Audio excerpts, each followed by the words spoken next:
오늘 우리들이 함께 보실 하나님 말씀은 사무엘상 5장입니다. 구약성경 415쪽에 나와 있는데요. 자, 5장 전체 말씀을 우리 교독하시면서 말씀 보도록 하겠습니다. 사무엘상 5장 1절로부터 12절까지의 말씀, 구약성경 415쪽에 있습니다.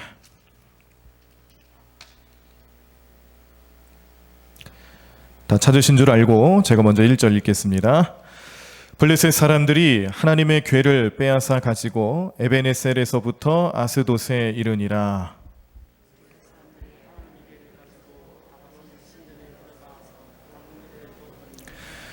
아스돗 사람들이 이튿날 일찍이 일어나 본즉 다곤이 여호와의 궤 앞에서 엎드려져 그 얼굴이 땅에 닿았는지라. 그들이 다곤을 일으켜 다시 그 자리에 세웠더니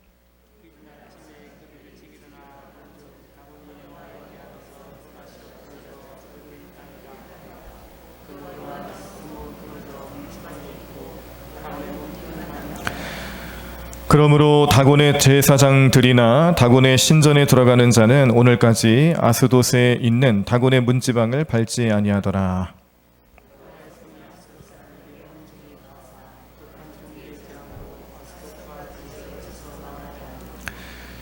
아스돗 사람들이 이를 보고 이르되 이스라엘 신의 궤를 우리와 함께 잊지 못하게 할지라.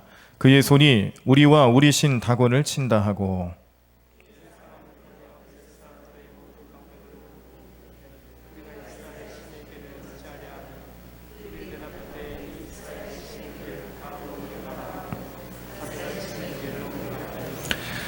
그것을 옮겨간 후에 여호와의 손이 심히 큰 환난을 그 성읍에 더하사 성읍 사람들의 작은 자와 큰 자를 다 쳐서 독한 종기가 나게 하신지라.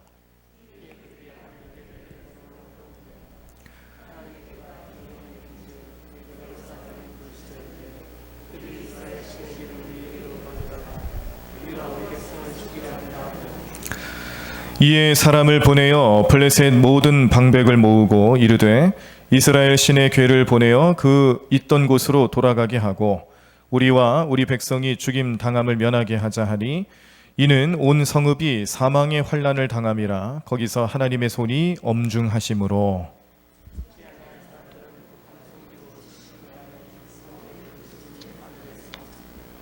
아멘.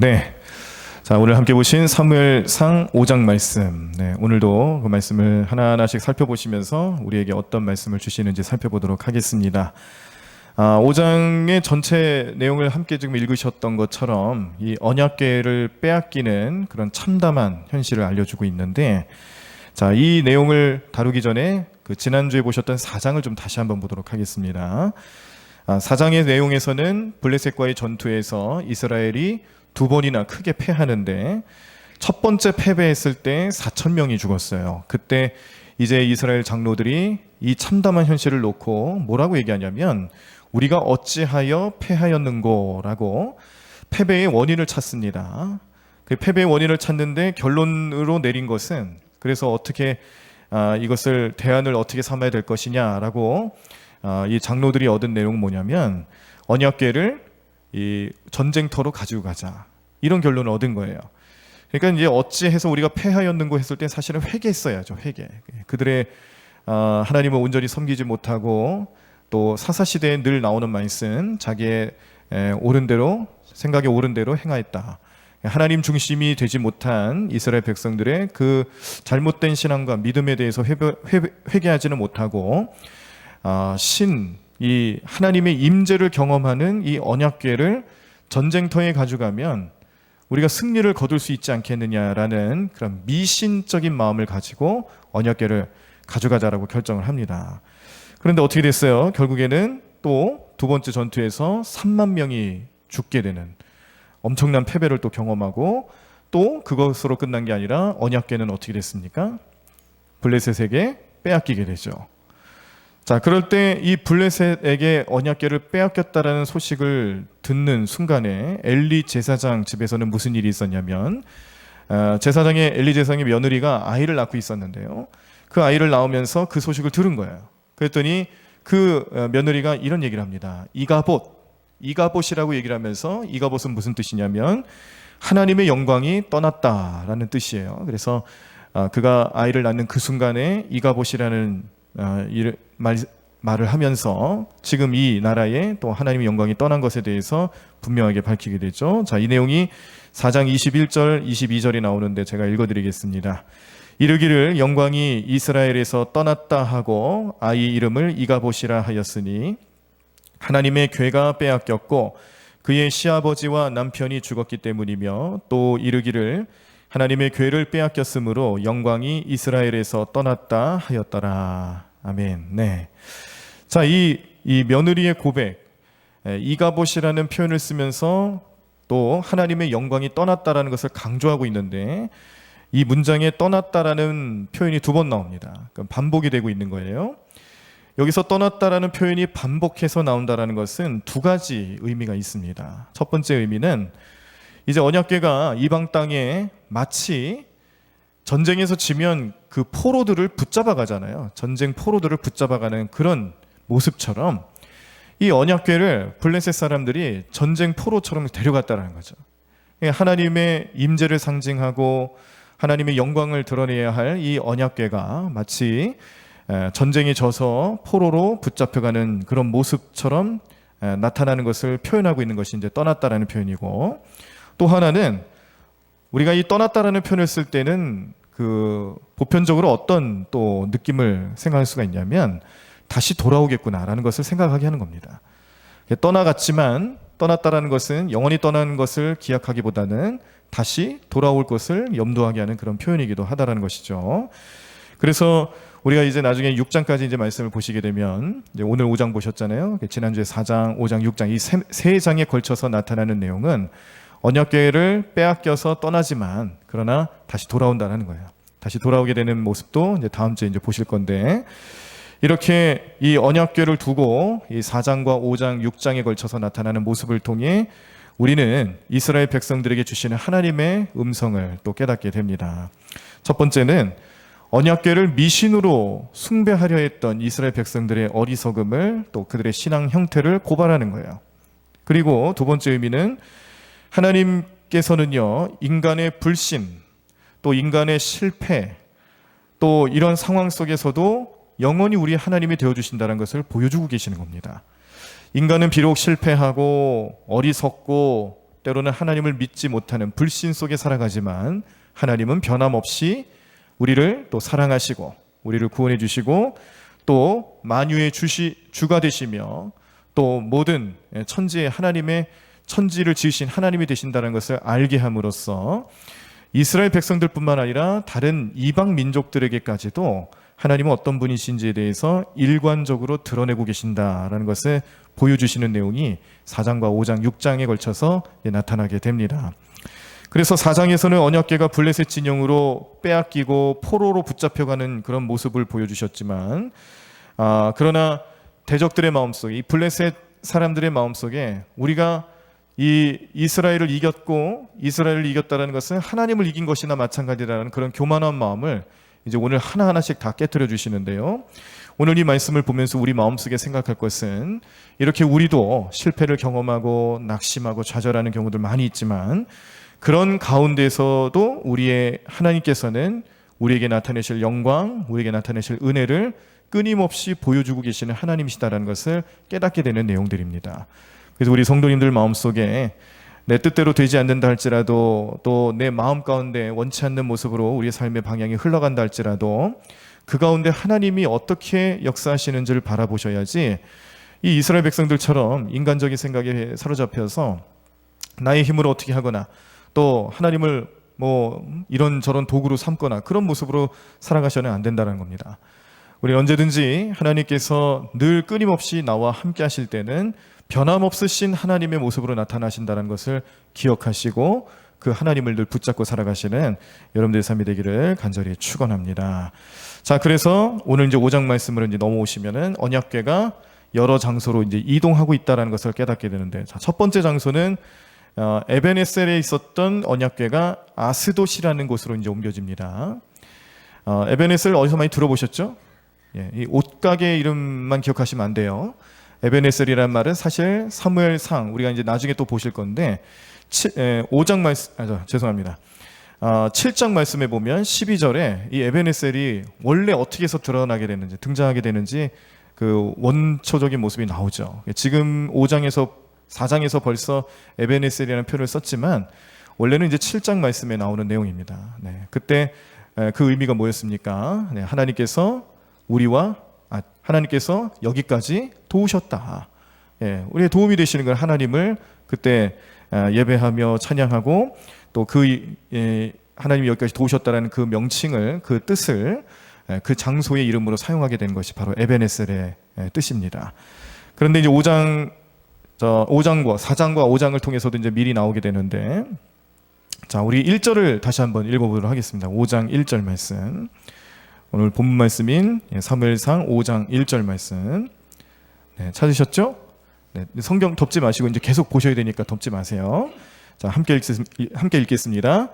블레셋 사람들이 하나님의 궤를 빼앗아 가지고 에벤에셀에서부터 아스돗에 이르니라. 아멘. 네. 에벤에셀에서부터 아스돗에 이르니라라고 할 때 이 아스돗은 어디냐면 블레셋의 도시입니다. 5개의 큰 도시가 있는데 그 중에 하나예요. 에벤에셀이란 말이 하나님께서 여기까지 도우셨다라는 뜻이라고 했습니다. 그런데 5장에 나오는 에벤에셀은 그런 뜻이 아니에요.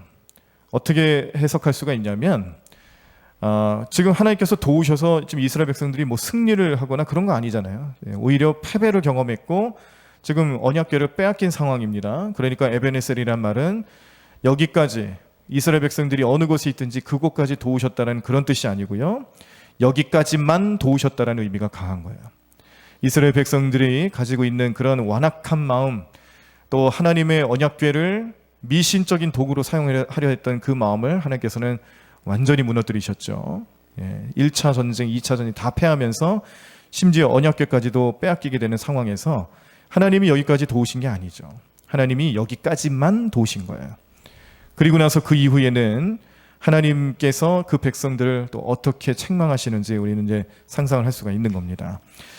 자, 2절을 함께 보시겠습니다. 2절 우리 말씀 함께 읽습니다. 블레셋 사람들이 하나님의 궤를 가지고 다곤의 신전에 들어가서 다곤 곁에 두었더니. 네. 자, 지금 2절 말씀에서는 이제 언약궤를 다곤 신전이라는 곳으로 가져갔습니다. 이게 뭘 상징하는 걸까요? 다곤 신전이라는 것은 블레셋 사람들이 섬기는 신의 이름 가운데 다곤이라는 신이 있는데 그 다곤을 모시는 신전입니다. 자, 그러니까 이건 무슨 행위를 우리에게 알려주는 거냐면 지금 이스라엘 백성들이 패했어요. 전쟁에서 졌습니다. 근데 그때 당시 이 민족들 간의 어떤 개념들, 이 전쟁을 치르면서 나타나는 여러 가지 사상들을 종합해서 보면 이 패한 나라의 신도 패했다라고 생각을 하는 거예요. 그러니까 지금 블레셋하고 이스라엘하고 전쟁을 벌여서 이스라엘이 졌습니다. 그러면 다곤 신이 이긴 거고 이스라엘의 하나님은 졌다라고 생각하는 것이 블레셋 사람들의 생각이라는 거죠. 그러니까 당연히 이 언약궤를 가지고 갔을 때에 어디다 놓는 것이 가장 합리적인 합당한 모습이냐면 다곤 신이 이겼으니까 다곤 신 앞에 갖다 놓고 포로로 그렇게 여기게끔, 포로로 붙잡혀가는 것처럼 보이게끔 그렇게 놓는다라는 거예요. 그 다곤 신의 포로가 되었다라는 것을 상징적으로 보여주는 것인데 사실은 이것도 주술적인 의미가 강하죠.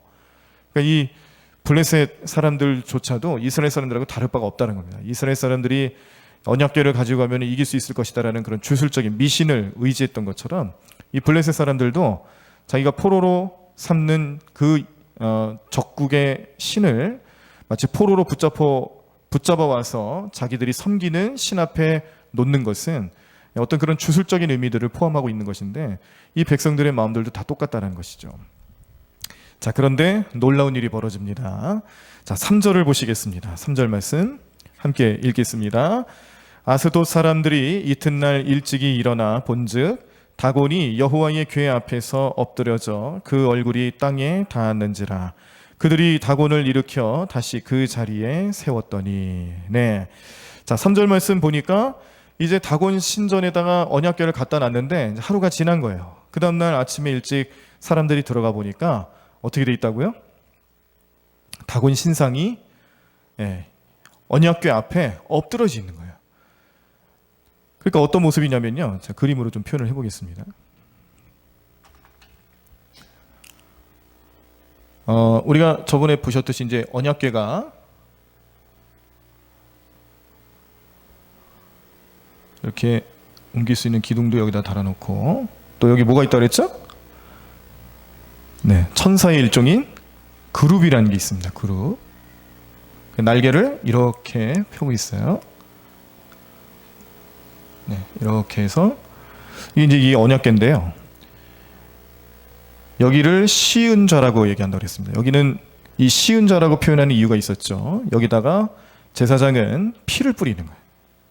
피를 뿌리면서 하나님의 은혜를 여전히 맛볼 수 있는, 하나님의 은혜를 경험할 수 있는 그런 시은좌, 그런 자리란 거죠. 그래서 이 안에 뭐 아론의 쌍난 지팡이, 또 만나가 들어있는 항아리, 그리고 또 십계명 두 돌판이 들어있어서 그것은 곧 우리 인간들의 죄악성과 무지함, 이런 것들을 이제 상징하는 그런 내용들로 들어가 있다라고 했습니다. 자, 이렇게 언약궤를 이제 다곤 신전 앞에, 다곤 신 안에 그 신상 앞에다 놓은 거예요. 근데 그 다음날 가보니까 신상이 원래 이렇게 서 있어야 되는데, 이게 다곤 신상이라고 생각해 보세요. 이렇게 서 있어야 되는데 얘가 엎드러져 있는 거예요. 근데 이 엎드러져 있는 모양이 어떤 거냐면, 얼굴, 이게 코입니다. 네. 코입니다. 여기 눈, 입, 네, 이렇게 엎드러져 있는 거예요. 자, 그러니까 이 모습을 보면 지금 뭐 하는 것처럼 보이죠? 하나님을 상징하는 언약궤에 지금 뭐 하고 있는 거예요? 절하고 있는 거예요.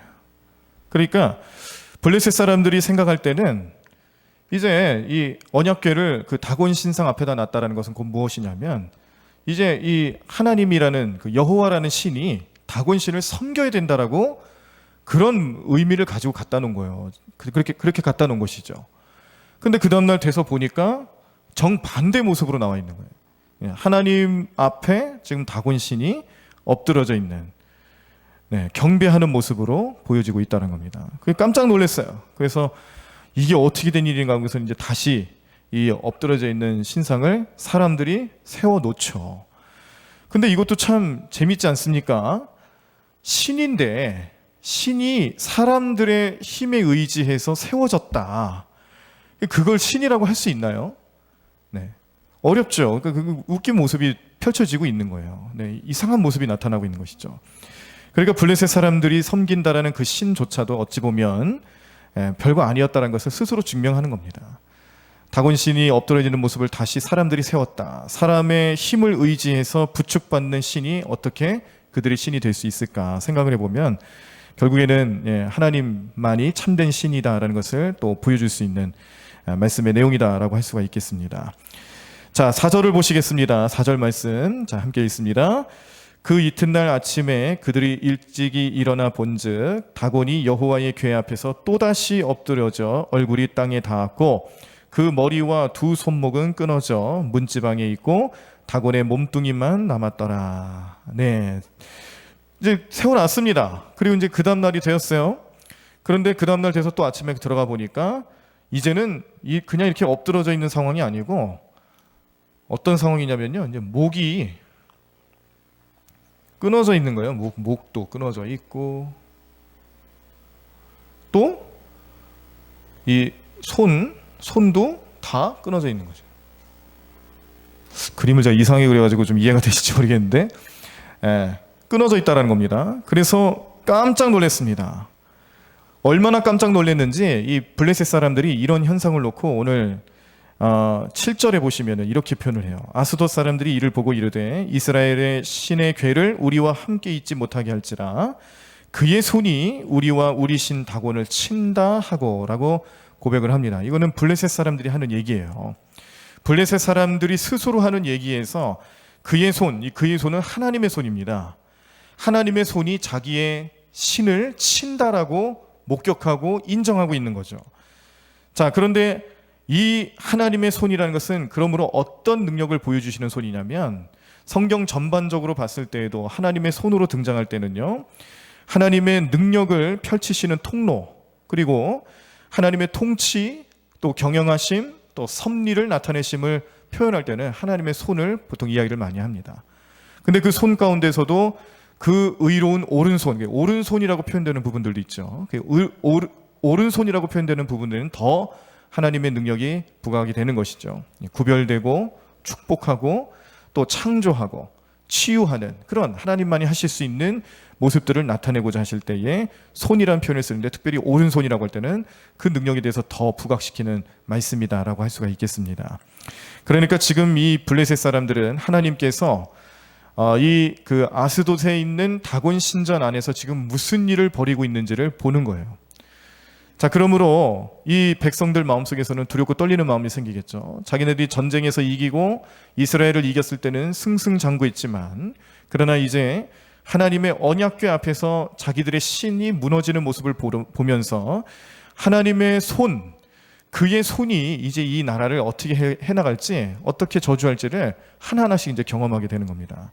그래서 이제 아스돗에 있는 다곤 신전에 모셔 이렇게 갖다 놨지만, 이제는 여기다 놓으면 안 되겠구나, 이제 큰일 날 거라고 생각을 했기 때문에 가드라는 곳으로 이제 옮깁니다. 자, 그 말씀 6절에서 8절에 나오는데 6절부터 8절까지의 말씀을 함께 읽도록 하겠습니다. 함께 있습니다.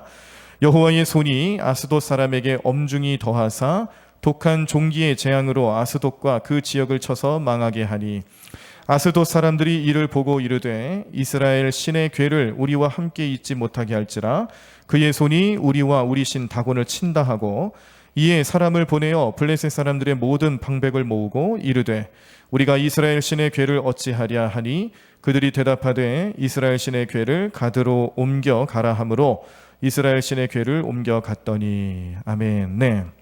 자, 그래서 아스돗에 있었던 언약궤를 옮겨서 가드로 옮깁니다. 가져갑니다. 이유는 다른 게 아니죠. 그곳에 놓았을 때에 다곤 신상도 엎드러지고 목과 손목도 다 끊어졌는데 그 땅에 재앙이 임하면서 독종이 퍼지기 시작을 하는 거예요. 그래서 안 되겠다 싶은 사람들이 가드라는 곳으로 옮기게 되는데, 이 가드라는 곳도 블레셋 여러 도시 가운데 하나입니다. 이런 생각을 하는 이유는 뭐냐면, 이 가드는 거기 가드에서 출신이 누구냐면 다윗과 그 싸움을 벌였던 골리앗이라는 인물 생각나시죠? 이 골리앗이 가드 사람이에요.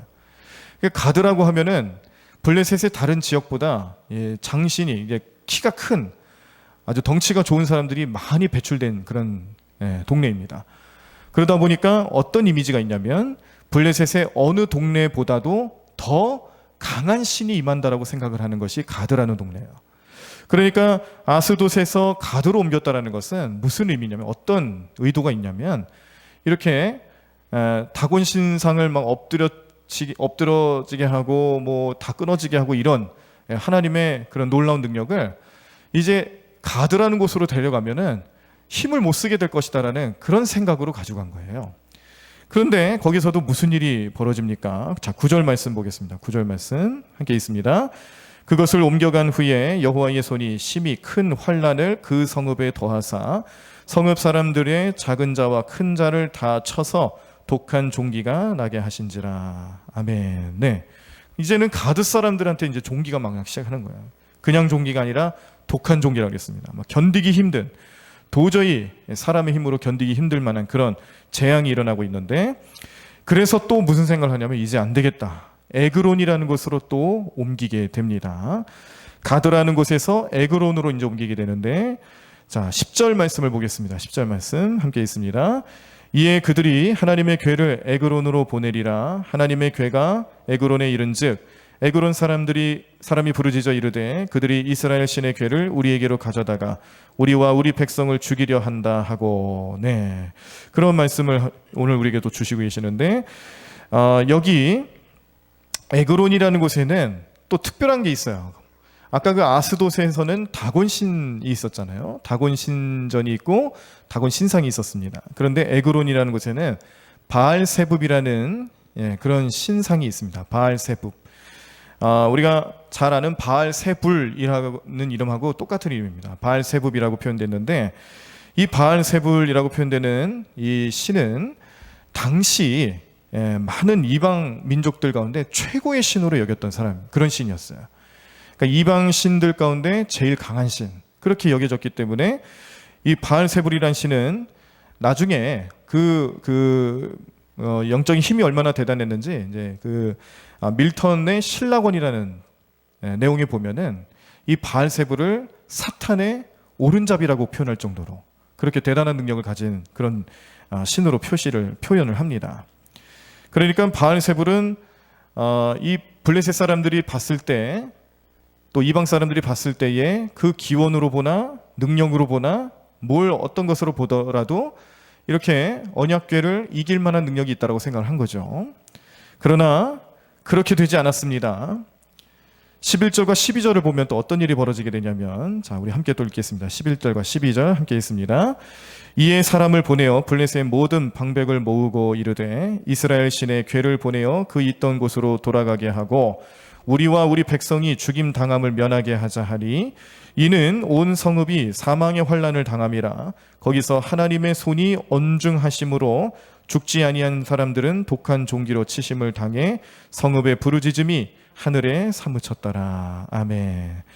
에그론으로 옮겨서 그곳에 있는 바알세불의 힘을 좀 빌어보려 했지만 결국에는 그곳에서도 재앙이 나타나고요. 여기 말씀의 표현에 의하면 하나님의 손이 또 등장합니다. 하나님의 손이 또 등장하고, 그런데 그냥 하나님의 손이 아니라 엄중하시다라는 표현까지 쓰는 거예요. 그러니까 지금 이 에그론이라는 지역에 얼마나 무시무시한 재앙들이 벌어지고 있는가를 깨닫게 하는 내용들이 계속 나오고 있습니다. 아스돗에서부터 시작해서 가드로 이어지고 또 가드에서 에그론으로 이어지는 이 언약궤의 여정 가운데 하나님께서 지금 무엇을 하고 계시냐면, 하나님 어떤 분인지, 하나님의 능력은 어떤 능력인지 그것을 보여주시면서 이방 민족들에게도 여호와 하나님은 얼마나 위대하신 분인가, 또 그의 영광은 얼마나 대단한 것인가를 계속해서 보여주고 있는 것이죠. 그러니까 하나님께서는요, 이스라엘을 벌하시면서 이스라엘을 패하게 하셨지만, 그렇다고 해서 이스라엘 민족을 버리시거나 또 이스라엘을 향한 하나님의 은혜 또 영광을 멈추시는 것이 아니라, 비록 하나님의 언약궤가 이방 민족 진영 가운데 있다 할지라도 그곳에서 계속해서 하나님은 영광을 드러내시고 하나님의 놀라운 능력을 펼쳐 보이시며 모든 이방 민족들 앞에서 하나님의 위대하심을 보여주고 있다는 것을 깨닫게 하는 내용들로 오늘 5장 말씀을 보실 수가 있는 거죠. 그러므로 우리는 이 말씀을 보면서 우리가 교만한 마음을 가지고 하나님을 만나고 하나님을 생각하고 또 하나님 앞에 우리의 마음을 표할 때는 하나님께서 이런 모든 영광 가운데 우리의 뜻을 꺾으시고 우리의 계획을 꺾으시고 또 우리로 하여금 하나님 앞에 온전히 나아가야 되는 삶의 모습이 어떤 건지를 깨닫게 하시는 모습으로 나타나실 수도 있습니다. 그 모습 앞에서 우리가 겸손을 찾아야지 끝까지 교만한 모습을 가지고 살아갈 수는 없는 거예요. 그러므로 오늘 이 힘의 논리 또 힘의 상징으로 나타나는 이 세 지역, 아스돗과 가드와 에그론이라는 이 지역에서는 철저하게 하나님께서 힘의 논리를 부정하고 있다는 것을 깨닫게 하는 말씀을 오늘 우리는 보실 수가 있는 겁니다. 이 세 지역에서 나타났던 하나님의 영광과 능력이라는 것은 결국 우리의 삶에, 우리의 신앙이라는 것은 힘의 논리로 이루어지는 것이 아니고 오로지 믿음으로 나타나는 것이다라는 것을 깨닫게 하는 말씀인데, 이것을 잘 표현했던 사람이 바로 다윗입니다. 아까도 이제 가드 지역에서 출신이 골리앗이라는 사람이라고 했는데, 골리앗을 상대할 때 다윗이 했던 말이 있어요. 사무엘상 17장에 가시면 나오는데요, 45절부터 47절까지 말씀인데 제가 읽어드리겠습니다. 다윗이 블레셋 사람에게 이르되 너는 칼과 창과 단창으로 내게 나아오거니와 나는 만군의 여호와의 이름 곧 내가 모욕하는 이스라엘 군대의 하나님의 이름으로 내게 나아가노라.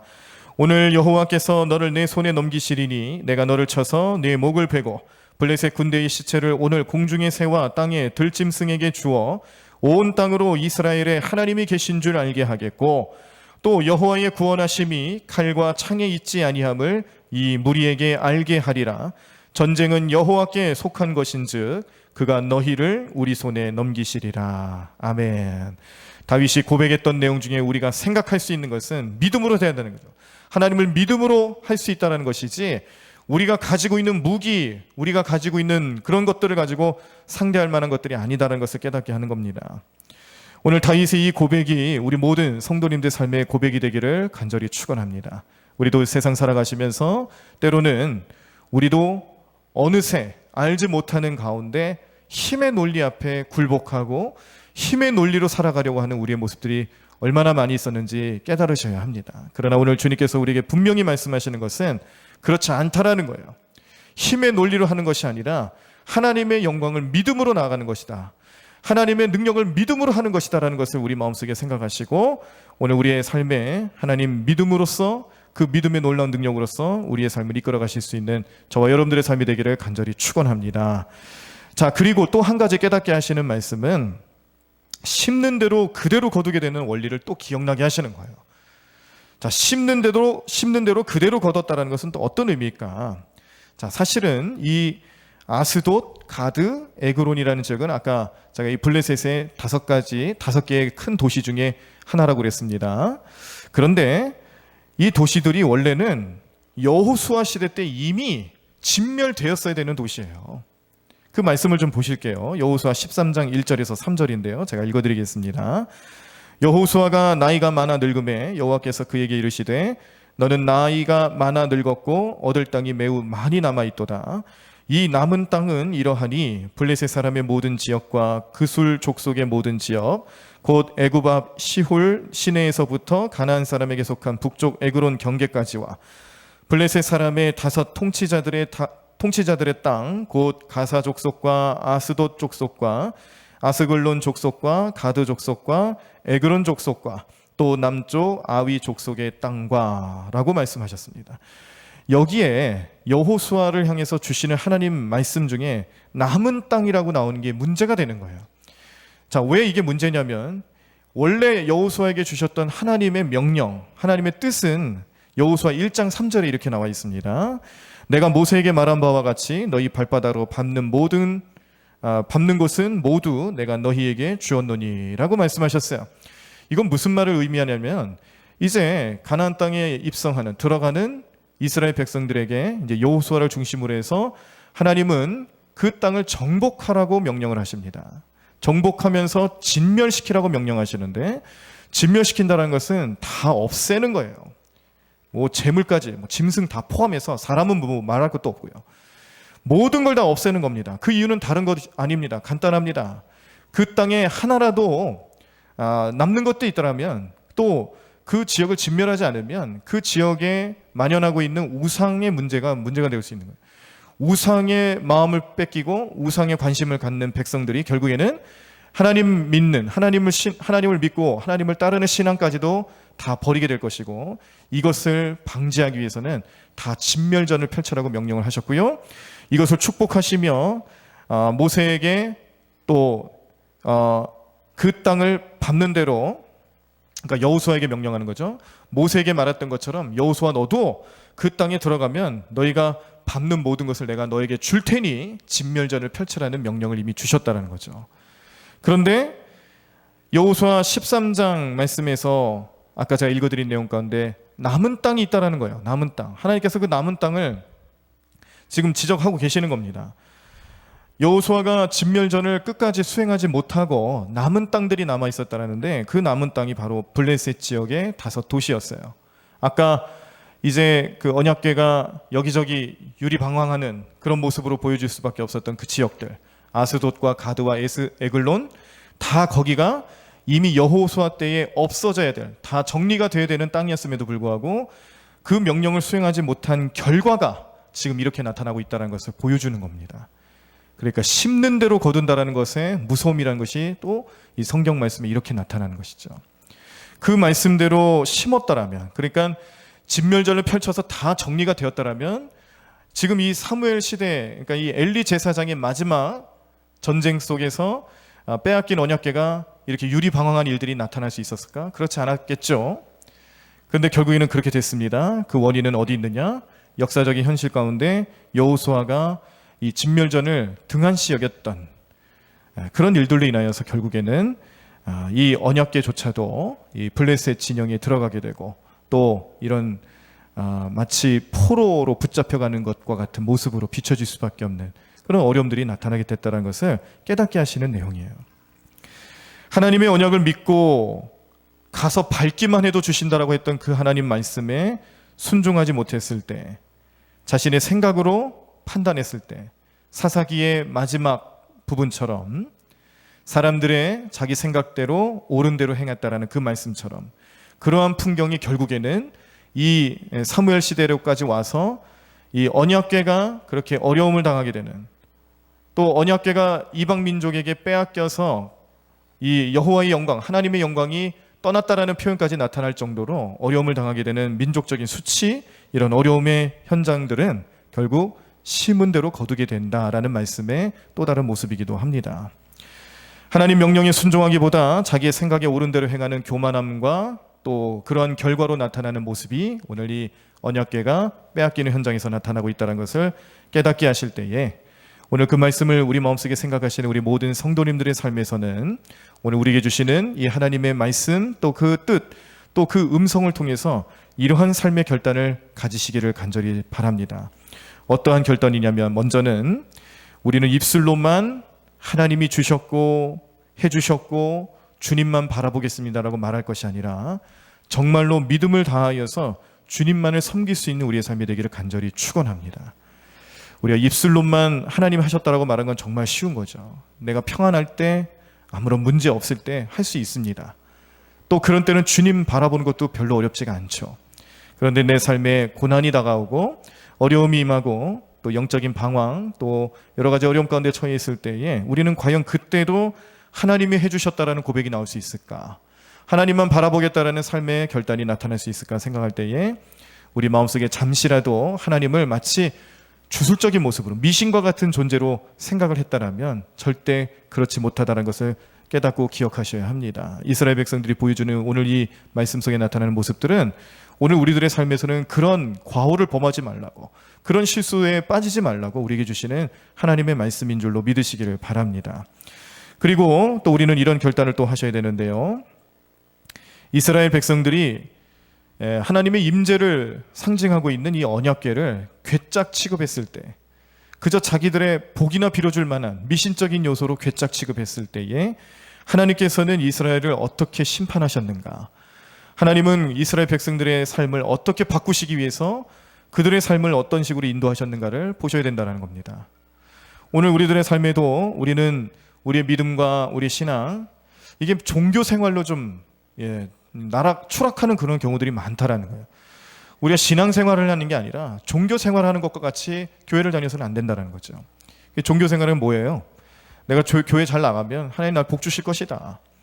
또 내가 하나님 믿고 하나님 예배하는 자리에서 하나님께서 나에게 많은 은혜와 복으로 함께 해주실 것이다. 우리의 온통 관심사는 내가 잘 되는 것, 내 욕심 채우는 것, 내 기도가 응답받는 것, 여기에만 있다라는 거예요. 그건 종교 생활이죠. 그러나 신앙생활이라는 것은 그런 게 아닙니다. 내가 이 자리에 나올 때까지 하나님 나에게 베풀으신 은혜를 먼저 보는 거예요. 그 은혜가 없이는 내가 이 자리에 올 수도 없었고, 내가 하나님 백성으로 거듭날 수도 없었고, 내가 어떤 죄를 지어도 용서 안 받을 수 없는 불쌍한 인생으로 살아갔을 텐데, 하나님 은혜가 나와 함께 하셔서 저 십자가를 통해 나를 다시 한번 주님의 자녀로 삼으시고 나를 구원해 주신 하나님 은혜에 날마다 찬양하며 영광 돌리며 예배하는 삶이 나의 본 모습 가운데 나타나야 된다는 것을 알고 고백하는 것이 우리의 신앙생활에 잘 나타나셔야 합니다. 우리의 신앙의 목적, 믿음의 목적이 나 한 사람 잘 되는 게 있는 게 아니고요, 하나님 영광 돌리는 것이 있어야 하고요, 하나님 이름을 증거하는 삶이 있어야 되고요, 또 그 믿음을 통하여서 믿지 않는 영혼들이 돌아올 때까지 열심을 내며 힘을 내며 하나님 말씀 전하고 그 능력으로 살아갈 수 있는 우리의 삶이 될 수 있도록 결단하는 것이 오늘 우리들의 신앙과 우리 믿음 생활 속에서 나타나셔야 할 줄로 믿습니다. 단순히 종교 생활을 하는 그런 모습으로 전락하지 마시고요, 언제나 기도하며 내 삶을, 내 믿음을 점검하면서 진짜 믿음을 회복시켜달라고 하나님께 간구하실 수 있는 오늘 이 시간 되기를 간절히 축원합니다.